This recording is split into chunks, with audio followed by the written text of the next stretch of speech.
FYI, for anyone listening, I am an attorney. Anything I say here does not constitute valid legal advice. If you are really concerned about your legal rights, you should consult an attorney. I'm not giving you actual valid legal This is advice. for entertainment purposes on um, YouTube. but Thank that being said, I think people need to be very, very careful in reading the terms of service, especially when you are an author who has a book in either Kindle Unlimited or not Kindle Unlimited. So Hey, it's Writers Row, where we talk about the writing community on Twitter. We talk about the business side of writing and the creative side. I'm one of your hosts, DC Wright-Hammer. I'm the author of the Between Two Minds series, which is science fiction thrillers. And I am joined, as always, by the other host of the show, David Gane. I'm a co-author of the Shepherd and Wolf mystery series, an internationally award-winning mystery series about two teenage boys who chase serial killers. And we also have someone else with us today, don't we, DC? Very special guest. He can introduce himself. Hey, so I'm CD Tavenor, and I'm the author of First of Their Kind and its sequel, Their Greatest Game, which is the first two books in the Chronicles of Theron, and I'm also the co-founder of Two Doctors Media Collaborative. Nice. Very cool. Want to mention to everyone who's been watching Writers Row and anybody who's new, please subscribe to the channel. It helps us out. Give us a thumbs up on this video. And we do appreciate comments down below. So definitely reach out. If you have questions, comments, anything you want to let us know, please do so. We appreciate it. So what are we talking about today, DC? So one of the big things that indie authors in particular, people with small presses, authors that basically have to market their own book, you eventually have to get some reviews if you want to get attention from anybody, if you want to be taken seriously to some extent, where those reviews come from, how you get them, how important they are. Definitely wanted to talk about it. We knew we wanted to have this video, and CD approached us and we started talking about the things that we could talk about, and he actually has a very unique perspective on it, and I really wanted to pick his brain. And so we put in all this work to write these books. We get them edited. If we're doing professional editing, we're paying money for that, book cover design, all this stuff. We finally get it in readers' hands if we can get them to buy a book, and we want them to be so committed that they actually read the book and then offer an opinion online, hopefully capture it somewhere where others can see, did they like it, did they not like it, what was good, what was bad. And so I say all that. There's indie authors watching this. There's people with small presses that have to kind of get their own reviews and have to work for them. So, CD, you came on to talk about it. Where do we begin? Where do authors begin when it comes to reviews, getting them, and so on and so forth? I think that's such a big question because there's so many places to get book reviews. I'm sure both of you know this from your experience in trying to find book reviews. Or really market your book in general. But I've identified that there's definitely places you should go if you want to try and solicit book reviews. There's places you definitely shouldn't go. There's places that may or may not work, but then there's a question of whether or not it's like really worth your time to try to do it. And then there's also that like kind of separate question of, is really the best way to get book reviews just to get a ton of readers purchasing your book and reviewing? Like there's that like philosophy as well. And I think when I stepped into the indie author game really only like 8 months ago, and you hit publish on your first thing, you like freak out and you're like, how do I get people to review it? What do I got to do? And you start Googling, you start searching all of the options, trying to figure out what the best options are. And you come across a lot of, things that seem legitimate and then turn out to be not legitimate. And, or there's things that are like NetGalley, which is a great review service, but is also really expensive.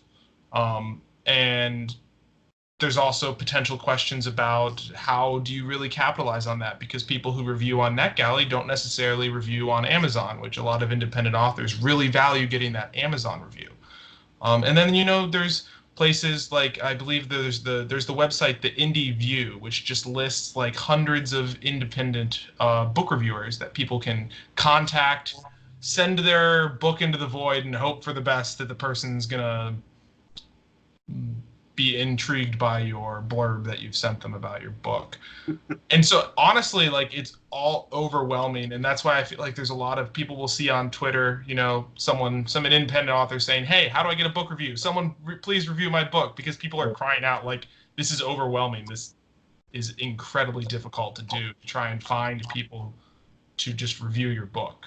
Because, I mean, when you are by yourself, every little person out there saying something about your book is one more person talking about your book, and every single one of those counts. So then, what would be the first step we should do if we're looking to get an actual legitimate review? What have you found works for you? So I would say that when I launched my book, the thing that I actually got the best value for was contacting a bunch of authors that I had relationships with and saying, hey, would you read and review my book? And honestly, like that, like I have 25 reviews on Amazon right now, I think, plus a few at random places. Like, that's US Amazon, and then there's like 5 or 6 on like the UK Amazon and the Australia Amazon. But I think maybe half of those reviews on Amazon were authors that read my book and gave an honest review for the book. Another probably, that might be about maybe like 8 to 10 of them. And then another 8 to 10 of them are probably from people who reviewed it from NetGalley. I gave my book a NetGalley listing prior to its release. So it was sitting there for about a month prior to its release, and then the next 2 months after that. So a few of the reviews were from that. I also got some reviews on some blogs and Goodreads from NetGalley that didn't end up going on Amazon. And then the rest of the reviews are just random people who've dropped reviews by purchasing the book on Amazon. You said that NetGalley is a little pricier. Like, how much are you looking at spending on that? So it depends on the way that you decide to approach NetGalley. So there are a few options out there where you can get a really affordable rate for NetGalley, but you don't necessarily have access to all of its services. I'm one of the co-founders of Two Doctors Media Collaborative, which I'm using as my imprint name for my books that I publish. And we then got a membership for the Independent Book Publishers Association. And through IBPA, I was able to get a significant discount on the NetGalley listing, which I believe was 3 months for, I think it's like $200, while the normal listing for NetGalley is something like $500 or something like that. So one of the reasons why I joined IBPA was the membership for IBPA was less than the difference between the full price for NetGalley and the listing. So I was like, I'm already saving money by doing that. And it was a good experience to see how NetGalley works. I think I didn't necessarily capitalize on the opportunity as well as I could have, but seeing how it works and learning about how that's used, because like that tool, it's pricey, but I mean, there's a reason why professional publishing companies, like the traditional major publishing companies, put their books on it. Okay. And then you also mentioned getting other authors, and I think there's some stories, and I think even on a previous show we were having a conversation about this, or after the show it could have been, where it was that there is some fear that if you get another author to review your book, then Amazon may pull that review. Have you ever heard anything about that? I see posts like that all the time. I personally have reviewed, I want to say since January, I've reviewed maybe 40 books or so. And I have read them all. A lot of them, like, this isn't just like someone gives me a book and then I just put in 5 stars. I've read every single one of those books. Every single one of my reviews has been a few paragraphs at least. Honest reviews varying from, I think the lowest I've given is 2 stars up to 5 stars. My average is somewhere between 3 and 4. Actually, I would say my average is probably on the 4 side. I give 4s the most. But I've not had a single review taken down. And some of the people whose books I have reviewed have also reviewed my books. But I think the important thing is that every single review that I've written and received from authors or for authors has been honest and well thought out. And I mean, some of my favorite reviews that I've received are 3-star reviews from books of authors that I reviewed, because they're really well thought out reviews that are, you know, trying to say something about my book and giving people insight as to why they may or may not like it. And I'll add to that, CD, because I have had a very similar experience. I think almost to a T, that before I found writing community on Twitter, and I found other writers, I think it's easy to discount writers as an audience because, well, we're all trying to make it. We're all, we're all looking at return on investment for the things that we do, and so, you're like, oh, they're writers, but they all have to be readers as well. And so I think one of the things that I found is we're able to help each other with things like reviews, and by help I mean legitimately read books and offer that 3 to 4 paragraphs where really breaking down the book, giving an appropriate star rating. And I've found the same thing. So I've done, I think, 8 or 9 indie books specifically this year. I've only read indie books this year, and I'm sort of behind. I need to read some more, but no, then I've gotten a slew of other indie authors who have reviewed my books. And again, honest reviews, a paragraph or 2 or 3, depending.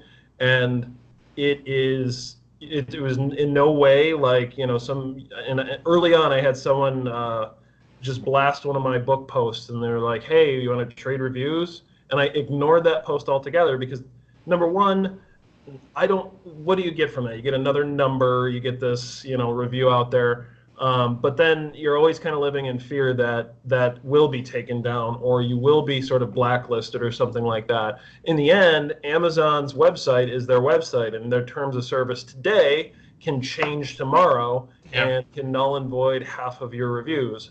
I would encourage people to take screenshots of all their reviews and keep them for their own personal file. Not that it's going to mean much if they get taken down, but it's better than nothing. You can put them on your own website how you want and things like that. But no, I've had a very similar experience. I've never had one taken down yet. Excuse me. And, we keep an eye on that number. Like that number, for better or for worse, a lot of us, let me check to see if I got another review. Let me check to see if I got another review. It's almost a compulsion. It really is. And it ebbs and flows. I've been doing this for over 2 years now. And it was really rough in the beginning. And, sometimes life catches up with you and you forget about it. But you get that next review, it sort of reinvigorates you, and you kind of remember, like, I need to get those reviews. So, and I actually wanted to shift topics slightly. We're speaking about Amazon reviews. I hit 25 reviews, and if there was a change, like if I got any kind of publicity from that, people say you hit 25 reviews and Amazon like notices you or something. I did get a stream of sales after I hit 25 reviews. I was also doing a lot of marketing at that time. I did get a lot of reviews after that. At 25, I went from 25 to 40 in about 6 weeks, which was like totally blew my mind. Here's to hoping that happens to me.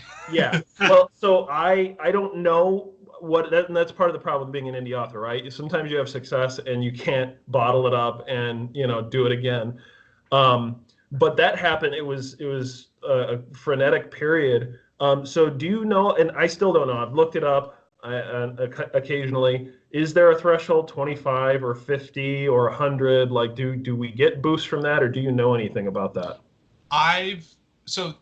I've heard rumors all over. The number that I used to hear is 50 reviews. That was something that I always heard, that 50 was the magic number. And I really think that all of these myths about like what the threshold is really people trying to estimate the way that Amazon's natural algorithm just works. And so I don't think it's necessarily that there's some magic number that all of a sudden Amazon starts boosting you. It's more that Amazon's algorithm is always working. Amazon's algorithm is sometimes working against you. It's my understanding that it's like if Amazon will figure out if people click on your book, like if there's like 100 clicks on your book, whether it's from an Amazon ad or from a link that you've posted somewhere, and nobody has bought the book, Amazon is going to factor that into their algorithm in some way and be like, well, maybe we just shouldn't show this book on like search pages. But then maybe all of a sudden your book gets 100 more clicks and every single person hits buy on those 100 clicks. Then you've got 100 or 200 clicks, and Amazon's all of a sudden going to be like, oh, people are buying this. If we factor it into our algorithm more, it's going to make us more money. And that's the same for reviews. They know the more reviews a book has, the more likely people are to buy it. And so the more reviews a book receives, especially if it's decent reviews, on average, then it's going to be factoring that into the algorithm. And I have a feeling that people are noticing maybe a trend when you hit 25 or 50 or whatever, because there's a point when Amazon's algorithm is probably figuring out, okay, this book is selling. And then you hit kind of a tipping point where its algorithm is naturally putting your book in front of enough eyes that you're getting enough clicks to generate more sales, to generate more. And so it's like kind of like a feedback loop sort of thing.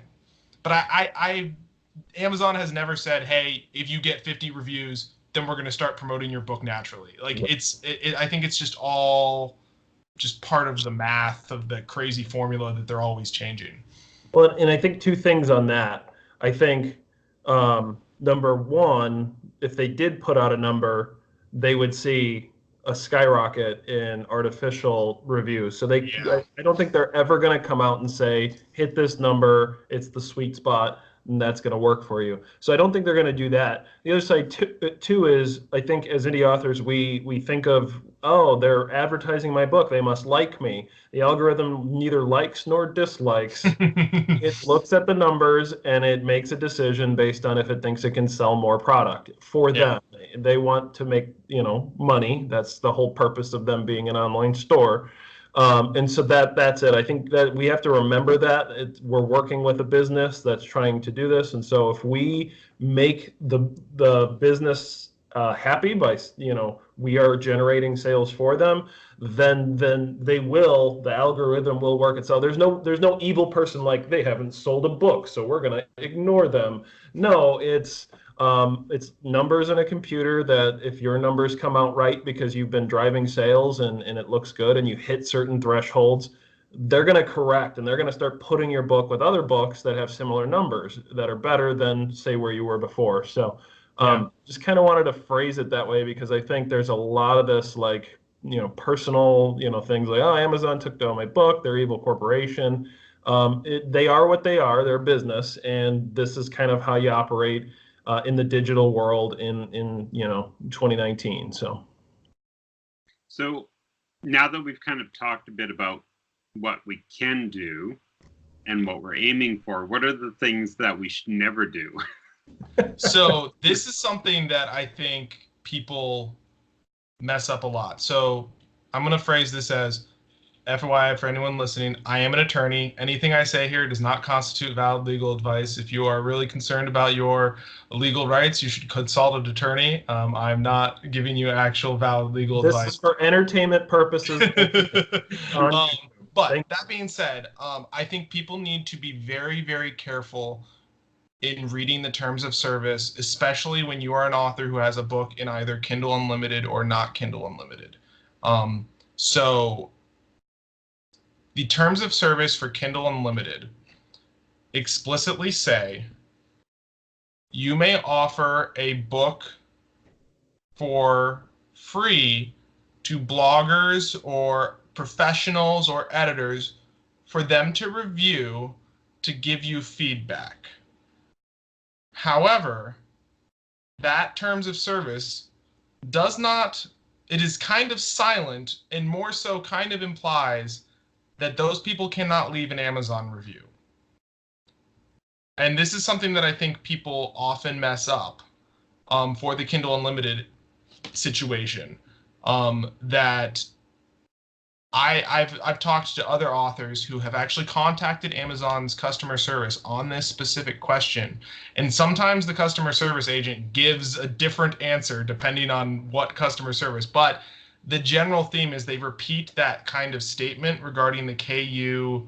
You can give a copy to someone for them to review, but they do seem to say that you can't be giving that to them to get an Amazon review. Because Kindle Unlimited's entire business plan is that if you have decided to put your book in Kindle Unlimited, then Kindle Unlimited should be the only place people are getting digital versions of your book from. So, and so the way that line is written, it's like, oh, you can send your ebook to your editor if you want to make an update to it, and they can give you feedback on it. And so that's where I think it's a gray area, because there are a lot of people who have books that are in Kindle Unlimited who share their digital versions of their books for reviews. People post those reviews and Amazon doesn't do anything about it. And so there's this weird gray area where it's like, okay, can we or can we not? And there's also this question of, okay, well, paperbacks are not in Kindle Unlimited. Right. And so someone who receives a paperback of your book can read that and then post a review on Amazon, and the Kindle and paperback versions of the reviews are shared. Right. It's the same review page, though it will say what version they're reviewing. And so it's not. Sorry, I just want to interrupt on this one. Can you not have a Kindle print or like a KDP instant? I forget what it is. The direct to print model. Can you not have that and Kindle Unlimited at the same time? You can. Okay. Yeah. But they have to. You can only so you can only distribute. Kindle Unlimited only restricts you for distributing digitally. Yep. It's supposed in their terms of service explicitly say, hey, you can only give, the only place people should be getting digital versions of your book is from us. Okay. Okay. And it says for the context of reviews. And so the reason why I'm bringing this up is because there's a lot of people who have their book in Kindle Unlimited, and I'm saying this as someone who runs a review blog. I have people who reach out to me who have Kindle Unlimited and are offering me their book. I have Kindle Unlimited, so I can go read it. But at the same time, they are also offering me a separate digital copy of their book in the case that I don't have Kindle Unlimited. And there is a question there as to whether or not they're actually allowed to do that. And my reading of the terms of service is that they can't. And I'm actually making a point from here on out when I review books, and I did this over the summer for I think every book that I've reviewed, I have purchased a valid copy of, or read through Kindle Unlimited. So that's as a reviewer, I'm just making the point of, I'm not even gonna have to worry about that. If I'm choosing to review an indie author's book, I'm just gonna buy the freaking copy so that they're not gonna get in trouble, I'm not gonna get in trouble, and it supports them. Nice. Well, and I think when an indie author is giving out a digital copy of their book for free, they're just sending an EPUB file or a MOBI file or a PDF. I've done that in the past. I have sent out copies like that. I have as well when my book wasn't in Kindle Unlimited. Right. And you're hoping for a review. You're hoping for, get exposure for very little investment. And there's other implications that I don't want to go too far on a tangent, but you may get a review, you may not. And your book may end up on a pirated website. Yes. Has happened too. So one of the other things you want to caution people of is be careful, because once your book ends up on the pirated website, questions could come up if Amazon is wondering where these digital copies are coming from. You're exclusively digital with them. That's the only place you can sell your ebook. So if it's being sold on pirated websites, you want to follow up on that. You want to reach out to those sites, have your book taken down before it looks as if you are, violating their terms of service. Even though someone else is doing this, it's truly a pirating situation. You just got to be careful. And I think that's the fine line we walk as independent authors, is we want to get exposure we don't have a lot of resources to get that exposure. So sometimes we have to resort to these sort of back alley deals and things like that. And just have to be careful. Like you don't want to risk everything just to try to get that next review. You want to try to kind of keep plugging along and be relevant long enough that people just keep seeing your book and eventually want to pick it up and review it. You want to start getting those strangers that are picking up your book and reviewing it. Yeah, and I think that's the being potentially listed on piracy sites or showing up somewhere else.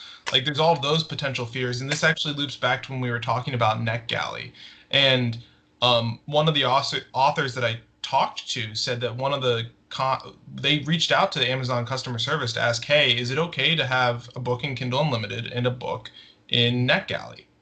And customer service at Amazon said no. Right. You can't be listed on NetGalley because that's another place on the internet that someone can get your book for free. Now, I actually think that if you're going to be going into Kindle Unlimited and publishing your book, the NetGalley process should just occur before you even publish your book. You should have you should have your Amazon listing on pre-order for a few months, and then you have your book on NetGalley, or using BookFunnel or StoryOrigin or any of those other places that you're going to send your advanced reader copies out through. That's how you can get your independent reviews and be sending free copies of your book. You send it before it's actually in Kindle Unlimited. Yep. Out to your advanced reviewers, and then stop doing that once you're in Kindle Unlimited, if you're doing Kindle Unlimited. And for those who aren't aware, you're locked in for 90 days in Kindle Unlimited. So if you are planning on doing something with your ebook other than Kindle Unlimited, and right now you're in it, wait till your 30 days is up. Don't renew. You want to be careful with that too, because I guess getting back in, they don't want you to bounce back and forth and leaving and then getting back in and things like that. But that's one way of managing that. If you want to take a break from Kindle Unlimited, that's something that you can look to do. And it's just these positionings, these different avenues to try to get our book out there, to market it and eventually get feedback on it. It's tough. I know there's other places you can pay for quote unquote professional reviews, like Kirkus, I think is one. I haven't. So pricey. I know. I've heard $300-400 for a review. I'm not familiar with them. I don't really have an informed opinion. I just know I don't want to pay that much. I know it's good because some people use it as their editorial review, like it is a professional review, I suppose. But that's interesting because I tried to get my book into my local library, and they let me donate a copy. But they wouldn't let me do any kind of book sales there because they want books that are professionally reviewed. And so in my mind, I started to connect the dots and think, if I paid $300 or $400, I can get a couple copies in my local library. Now, I do get the review, and there's a little bit of return on investment immediately because I can do like a book sale at my library, or they'll buy some copies. But these are the types of conversations and the things that we come across as indie authors, is that you're kind of caught between a rock and a hard place. Do I spend the money, or do I do the other things that may or may not pay off? And if I spend the money, will it pay off? That's usually the biggest thing. So yeah, I wonder because like obviously something like a Kirkus review, it's my understanding that like if you can get a good Kirkus review, like that can go a long way, or something like that. Like I mean, I'm in are you guys familiar with, I think it's like 20 books to 50K. It's a Facebook group on heard of it, yeah. Yeah, they talk about all of the business side of independent author, and I recommend it to everyone, mostly just because they have a ton of threads with like really great information about marketing and everything like that, and talking about reviews and all these things. And like it seems that like if you can get a really good editorial review, it might be pricey, but that can go on your Amazon page in the editorial review section. You can post that on your website. You can share it on social media. And then, I always have this thought in my mind. It's like, will that investment be worth more than spending that $400 on, say, Amazon ads, or on, like, because if you can get, so that one review, will that one review generate, like, say, if you could spend the $400 to get like some way that like 400 people buy your book, and then you get like 20 reviews from those 400 people, like, just giving hypothetical numbers here, like which is more beneficial in the long run? I guess that's my thought. More readers or the big review that may attract more readers? I don't know. When you were actually bringing that up as well at the start about that, if you get a bunch of readers, does it actually translate to more reviews? Have you ever seen anything that suggests that actually pays off, or is it? I also remember somebody had said the more that you just give your book away, the less chance you're going to get a review. Usually it's the paying customers are the ones that'll give you the review. Yeah, so I'll give a context. So I experimented with a lot of different marketing strategies for my first book. And so, as I said, I had the advanced review copies that I sent out to a lot of authors. And so within my first month of being, which was April like 30th to the end of May, I received like 10 to 12 reviews, mostly from some of those authors, also from the NetGalley listing that I did. And then for the entire month of June, I listed my book as permanently free on Amazon. I wasn't in Kindle Unlimited yet. And I, through a combination of doing some of like the free Booksy listings or, e-reader News Today, I think Fussy Librarian, some of those free listings, I ended up generating something like 4,000 downloads over the course of June. Yeah. But by the end of June, I had maybe, I want to say I was at like 15 reviews. So then the sequel to my book comes out, and then I put that into Kindle Unlimited. When the permanently free version of First of Their Kind, June ended, I kicked it into Kindle Unlimited.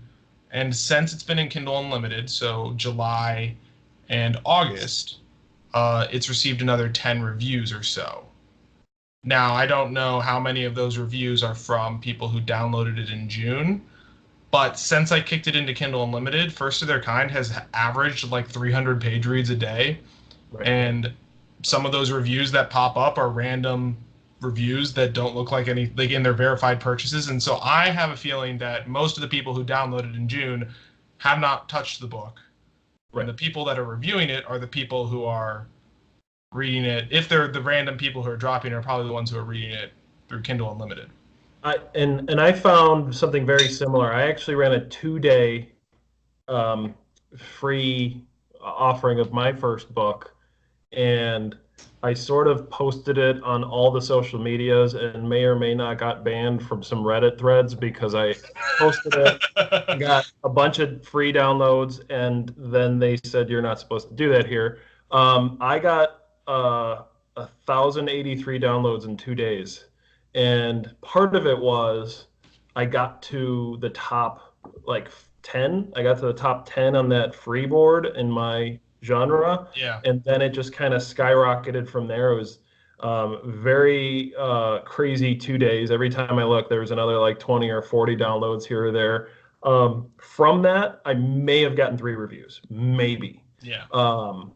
I found the same thing. I actually, for the next probably 2 months, I was getting like 300 pages read on Kindle Unlimited a day. And I was making much more money off of that than any residual sales. I think I had like 3 or 4 sales when I went back to a regular price. Actually, it went to 99 cents after that, but not it was the true 99 cents. I put it at that so people who didn't get it for free would be more likely to buy it afterwards. But I wasn't getting the 70% royalties on that. I was getting the 35% because I had to set the actual price at 99 cents. I've done a lot of that stuff too, and I think what David said earlier it's true. When your book is free, it's more of an advertising and marketing cost. You're saying, I just want my book to be out there. I want people on their Kindle to see it when they flip through, whether they read it or not. Most likely they won't. You become that free thing that they hoard. Or it's just, if you look at it as a marketing cost, because, giving the hard work away for free is tough to think about. Like, this is my baby, this is my child almost, I slaved for 3, however long you did. and I put it out and now I'm going to give it away for free. You really have to flip that and think, if you want to do it, you kind of got to be okay with giving it away and thinking of it as a marketing cost, not as a lost revenue or potential readers, because you weren't going to have those readers anyway. At least they see your cover. At least they might hear your name or something like that. So just getting yourself in front of people, I think, is kind of how you need to look at that. So we've talked a lot about like the marketing, the logistics of reviews, and all that stuff. So what do you guys think makes an actual good review? And second part of that question, how do you feel about the star rating? Do you get angry when you get a 3-star review or a 2-star review or whatever? Like, I think that's one of the things we've been talking about the logistics of reviews, and I think it'd be fun to dive into like reviews themselves. Sure. So what do you guys think? DC, do you want to start? Or? Yeah, I like to talk. So. Yeah, so I like honest reviews. I think if they're well thought out, if there's criticism, it's easier to handle. If it's scoffing, if they're just kind of like, whatever, this book is junk, 1 star, I think that's not helpful. I think I do want people to be honest. It's gotten me. I have a pretty high rating on on both Goodreads and on Amazon on both of my books. But there's a few out there. I think we all kind of see the ones that are sort of like negative or whatever. I had a guy write like 8-paragraph review, tearing the book apart, and then he gave me 3 stars. I'm like, okay, like, huh? Like, did you misclick, or was it so entertaining? Like, you literally wrote a diatribe about my book being so terrible, but it's still 3 stars. And so it made him think. I don't know. Clearly. Yeah, I guess. So I like the star. You know what? It becomes more numbers to kind of obsess over. I just like it when people give me honest feedback. I think that's the best part. So what do you think, David? Well, first of all, I don't have a lot of reviews on Amazon. A lot of our reviews will go to our own website, or we will get we send out to Canadian Children's Magazine and stuff like that. Oh, cool. And so we get those kind of reviews, and I always like seeing them, like reading them. The one thing I always get stressed out about is when the big details are put into the review. I'm like, no, don't do that. Don't give I had it a few like that. Pardon me? Spoiler alert. Yeah. Yeah. And I think it's also a different audiences that they are trying to give it to people who are going to sell your book. So then it gives them an informed opinion. Yeah, I always like it, but I also don't try and overthink it. If they don't like it, it's obviously not the story for them, and I don't worry about that. I always want people to enjoy it, but not everyone has to enjoy my books. And then as for the ratings, I actually don't mind seeing low ratings every once in a while, because it means that it seems like it's more honest, whoever's looking. Yeah. When you see like a wide range of opinions, then it's like, yeah, not everyone's gonna like it, and it's good. If I saw a book that has just all 5-star ratings, I'd be very concerned. And well and CD do you know of any, like, oh, all books should have high ratings and low ratings, and if it has too many high ratings, that means it's they're inflating their numbers, and if it has all low rating, like, do you know if there's any algorithm behind any of that, or what have you seen? So I don't think Amazon's got any algorithm going on there. Now, I'm sure they've got quality assurance bots running around making sure that if there's like someone on Amazon who's literally just like going down a line of books, clicking 5-star, 5-star, 5-star, or 1-star, 1-star, 1-star, they're gonna like moderate the crap out of that account. Right. And in the same, if you are a author, if you have a publishing account and you're just like going through every book in the genre and like giving it 1 stars, Amazon's probably gonna get mad at you for that. Right. But I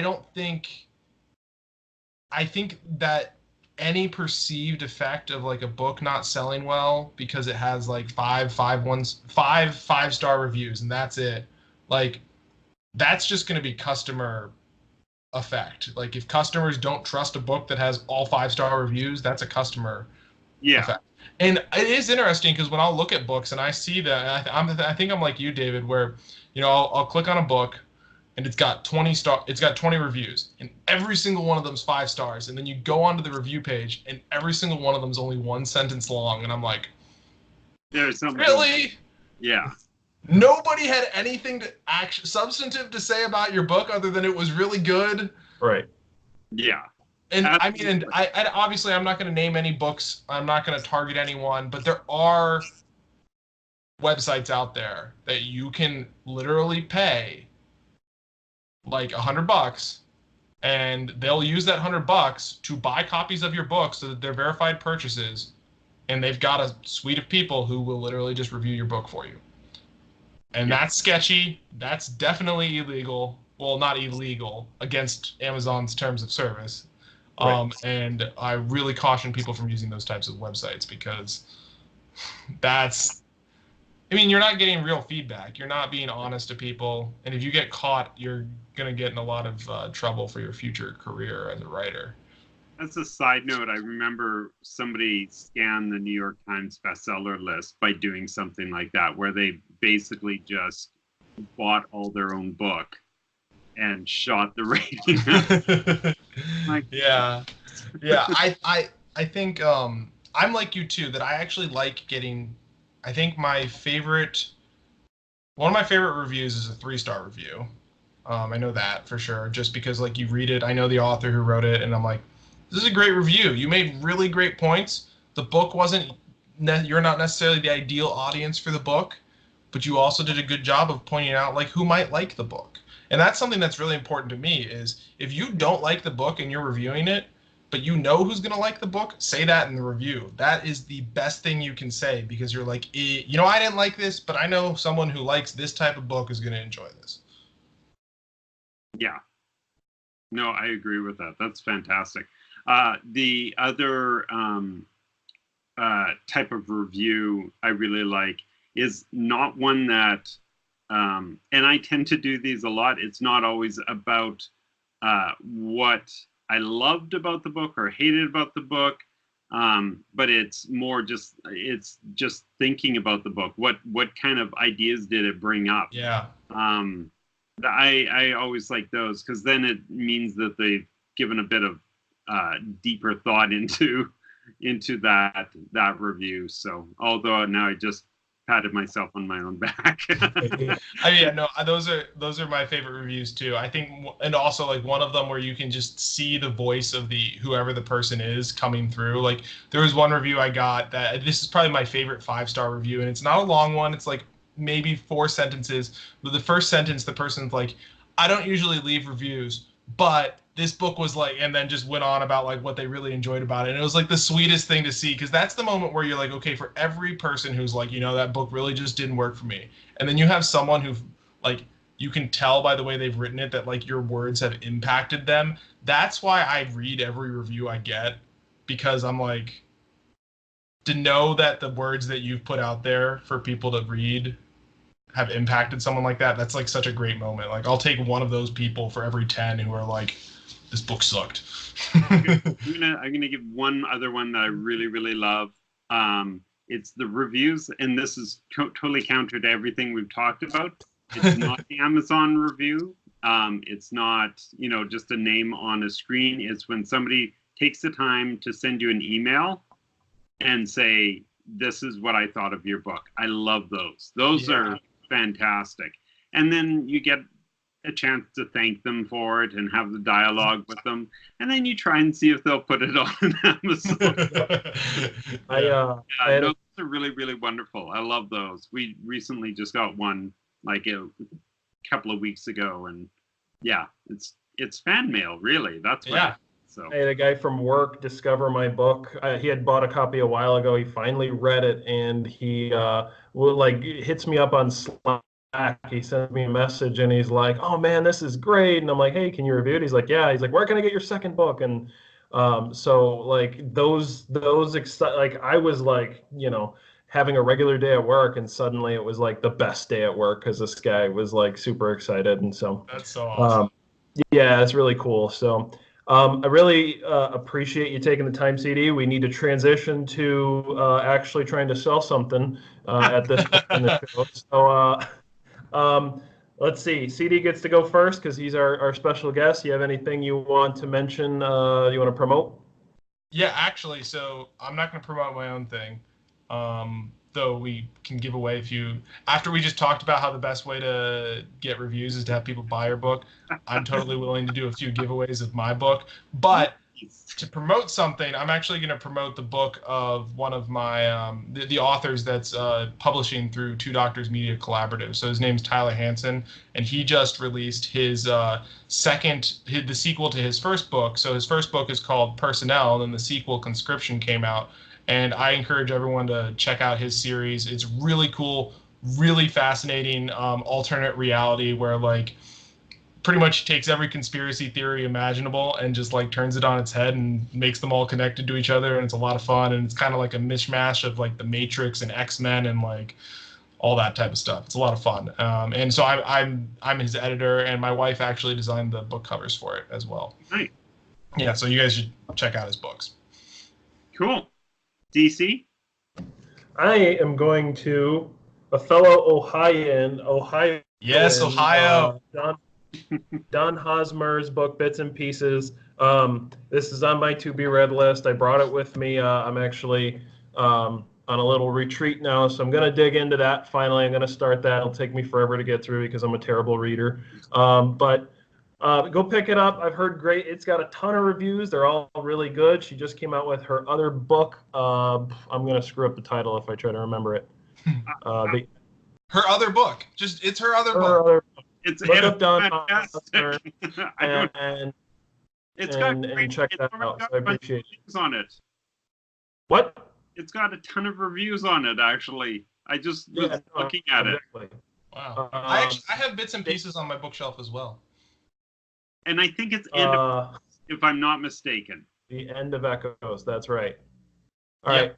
David, what do you got for us? I'm going to brag. I'm promoting our third book, Wolf in Shepherd's Clothing, because it was finally announced. I've known about this for a while now. It was finally announced it is a finalist for the John Spray Mystery Award, which is part of the Canadian Children's Book Centre. As I was described, this is the Oscars of Canadian literature. So, we are...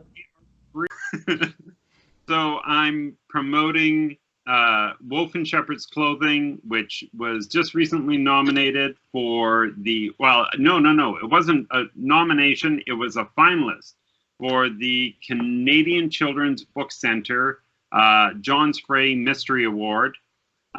So it's what we've been described, it's the Oscars of children's books in Canada.